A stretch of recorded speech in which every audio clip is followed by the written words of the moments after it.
daripada MK Mubin. Salam YB. Adakah salah jika kita mencalonkan orang lain selain Desai dan Tun Mahathir sebagai Perdana Menteri ke-9? Misalnya mencalonkan YB Adli Zahari yang berpengalaman begitu cemerlang mentadbir Melaka sebagai calon PM untuk merungkaikan deadlock antara dua parti yang masing-masing tetap mahukan wakil mereka. Mungkin pencalonan Adli dapat diterima oleh kedua-dua pihak. Ini hanya persediaan untuk PRU 15 ya. Kemungkinan akan berlaku lepas darurat ditarik balik. Terima kasih. Selain mungkin disebut kata apa sama YB Adli, dia ni orang mana bukan? Kan? Dan ada pandangan juga warisan Syafi'i mungkin. Okey, ini satu soalan, tolong jawab ini. Dia tak salah. Soalannya adalah adakah salah jika kita mencalonkan orang lain selain Desai dan Tun M? Tak salah ya. Hanya persoalannya boleh dipersetujui ataupun tidak lah. Itu je ya. Kalau pihak yang penting sepatutnya ialah mencari calon yang boleh diterima oleh PH yang 91,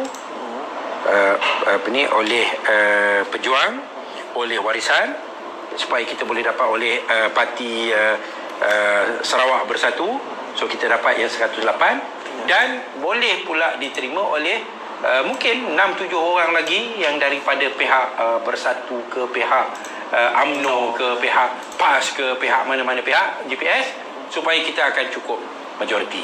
Sepatutnya begitulah. Tapi masalahnya bukanlah masalahnya, tapi hakikatnya PH kita sokong Datuk Seri Anwar Ibrahim. So itu 91. Dan kesediaan untuk melihat pada calon yang lain itu malangnya tidak ada. Dan ini atas sebab memang dalam pilihan raya yang lepas ada janji bahawa Datuk Seri Anwar Ibrahim akan mengganti Tun Mahathir. Maka dituntut janji itu. PKR tuntut janji itu, dan oleh kerana ianya janji, kita kena pegang. Betul. Tetapi kalau kita menganggap bahawa persoalan yang penting ialah untuk nak ambil alih kembali kerajaan, maka persoalan yang pertama ialah nak cari calon yang boleh dapat jumlah yang mencukupi. So Datuk Seri Anwar Ibrahim kata dia ada. So kita tunggulah. Jelas jawapan tu memang tepat supaya tidak ada dakwa-dakwi lagi yang kata apa, terutama Amanah memang keseluruhannya menyokong Datuk Seri Anwar. Setakat ini memang itulah langkah yang dibuat. Okey, itu jelas saudara MK Mubin. Okey, Rakyat Marhain. Okey, soalan dia. Kena dia lagi pada. Okey, salam YB. Rakyat nak tahu, adakah tindakan mahkamah boleh diambil kepada Tan Sri Muhyiddin Yassin bila PN jatuh atas kesalahan peralatkan YDPA untuk kepentingan parti PPBM? Pada Tan Sri Muhyiddin bila PN jatuh, bila PN jatuh atas dia, bila ini memang banyak ruang lah yang kita boleh kaji, bukan sekadar soal dakwaan peralatkan yang di Pertuan Agong dia bukan diperalatkan lah, tak sedap dia mungkin memberi salah maklumat kepada yang di Pertuan Agong so dia macam misleading ada yang di Pertuan Agong dengan maklumat-maklumat yang tertentu untuk meyakinkan yang di Pertuan Agong bahawa perlu diisytiharkan darurat kita tak tahu dia punya hujah-hujah yang dikemukakan, tetapi kalau yang hujah-hujah yang dikemukakan yang telah didedahkan memang tak ada logik. Darurat itu hanya supaya parlimen tak bersidang. Yang lain tu saya dah sebut dah kan. Yang soal hospital boleh tanpa darurat. Yang soal pilihan raya pun kita boleh buat darurat di kawasan-kawasan yang tertentu sahaja. Tak perlu seluruh negara. Dan tak perlulah parlimen tak bersidang. Dan DUN tak bersidang. Tetapi oleh kerana dia tak nak parlimen bersidang, maka maklumat yang diberikan mungkin telah tidak diberikan maklumat yang tepat. Dan inilah yang menghasilkan keadaan yang kita berada sekarang. Dan kiranya kita dah kembali memerintah, kita akan kaji semua kemungkinan.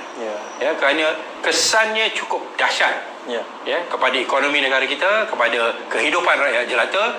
Budak-budak sekolah pun tak dapat pergi sekolah. Ya, saya dipahamkan tahun 2020 yang tahun yang lepas 4 bulan dia bagi sekolah.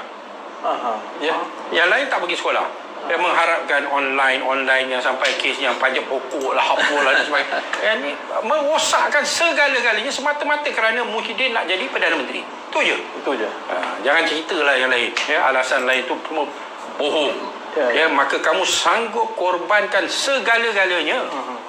Ya, orang lain terkorban. Kerana awak. Apa jenis Perdana Menteri ni? Manusia macam mana? Teruk. Yang masih boleh terima adalah itulah penyokong mereka tanpa hujah. Pasal dia orang ada kepentingan. Mungkin dia orang mendapat jawatan, dia dapat gaji, dia dapat kontrak lah, apalah. Dia seronok lah. Ada orang bila dapat istiadat darurat dia berseronok. Itu saya pelik. Itu yang pelik tu. Oh, tak ada manusia lah di dunia yang waras ni. Bila di istiadat darurat dia seronok. Kan? Kecuali jenis yang ada kepentingan. Dan penyokong-penyokong yang tegar ni. Dia bila darurat semua dibeli tanpa tender. Semua tanpa tender. Inilah yang hari itu yang Pasir salah. Sendiri tanya, komisen 500 juta tu siapa dapat? Kalau di dalam parlimen dia tanya. Dalam parlimen dia tanya. So ni semua mesti ada maklumat, mesti ada cerita ni. Bila kita ambil alih balik kita tahulah. Ya, insya-Allah semua akan terdedah. Ya, insya-Allah. Okey Wabi, kalau kita bicara malam ni, ini biasalah Khalid Samad kalau sebut dia dari pembangkang memang menyebut begini kan. Tapi di luar sana Wabi, mungkin rakyat nak kena perlu tahu juga keadaan di Malaysia yang sekarang ni di peringkat pandangan mata antarabangsa. Peristiwa darurat ada yang mengatakan Malaysia bukan negara yang pertama. Ada 79 antara 79 negara yang mengisytiharkan darurat, itu satu.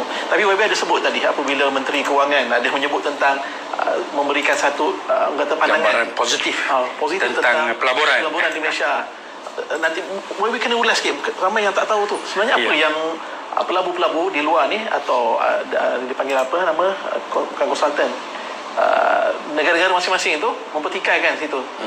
Dan ada juga yang mengatakan Malaysia tu utamanya apa yang berlaku sekarang apabila kes meningkat adalah salah satu yang disebutkan adalah kesilapan pihak kerajaan Malaysia apabila dari segi kawalan pekerja-pekerja asing yang tidak dikawal dengan baik, maka kes meningkat. Jadi pun menunjukkan satu kelemahan dekat situ.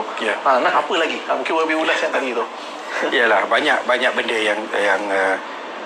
yang telah dilakukan yang menyebabkan peristiwa COVID ini meningkat, seperti mana yang saya sebutkan tadi, yang soal pilihan raya yang tak dikawal, maka telah berlaku gelombang ketiga, dan ini pula dilipat kali gandakan dengan kawalan di penjara, kawalan di kongsi di suasana pekerja asing dan sebagainya lah, maka banyak benda yang telah diabaikan oleh kerajaan Perikatan Nasional dalam menangani masalah COVID ini dan yang tu satu hal negara-negara lain pun menghadapi masalah mungkin yang sama, tetapi yang lebih parah apabila kepimpinan politik dan kerajaan itu sendiri dilihat tidak stabil. Dan bila tak stabil ini, maka itulah yang dikatakan pelabur asing. Kita dah baca ramai dah pergi lari malahan sampai ke Indonesia. Mereka lebih selesa pergi ke Indonesia, melabur di Indonesia, dan ada yang macam syarikat Hyundai yang ada di Malaysia, dia pindah pergi ke Indonesia kerana dia lebih stabil. Dia tahu bahawa takkan berlaku jenis politik khianat yang seperti mana yang dibawa oleh Muhyiddin dengan Azmin, maka oleh kerana itu, maka ianya adalah lebih stabil. Dia hormat dalam keputusan di Indonesia. Siapa dah menang dia hormat. Dia tak jadi macam Amerika Syarikat. Yang ni macam lebih kurang macam cara Amerika Syarikat lah. Dah kalah tu nak menang juga, sedangkan dah kalah UMNO dengan PAS, maka dia bersekongkol dengan pengkhianat. Ini yang jadi hasilnya kerajaan Perikatan Nasional. Dan inilah yang orang melihat keadaannya tidak stabil, maka pelabur-pelabur takut untuk melabur kerana tak tahu apa yang akan berlaku. Bila-bila masa je kerajaan boleh bertukar. Datang orang lain pula melompat sini melompat sana, maka akhirnya pelaburan mereka akan terjejas. Betul. Yang paling tak menentu sebabkan melompat ni lah, walaupun ada yang mengatakan contoh macam Anwar Ibrahim boleh mengumumkan mendapat strong convincing and strong formidable and convincing dan masa tu ekonomi pun jatuh, tapi hakikatnya macam YB sebut lah, hanyalah disebabkan oleh tindakan mereka yang melompat terawal lebih dahulu sebelum itu. Dan memang keadaan yang gawat ni memang berlaku lebih awal, bukan hanya kerana itu semata-mata. Itu biasalah, twist and turn, dia memang sekali nak letak kesalahan kepada pihak yang lain. Ini yang memang berlaku sekarang ini. Okey.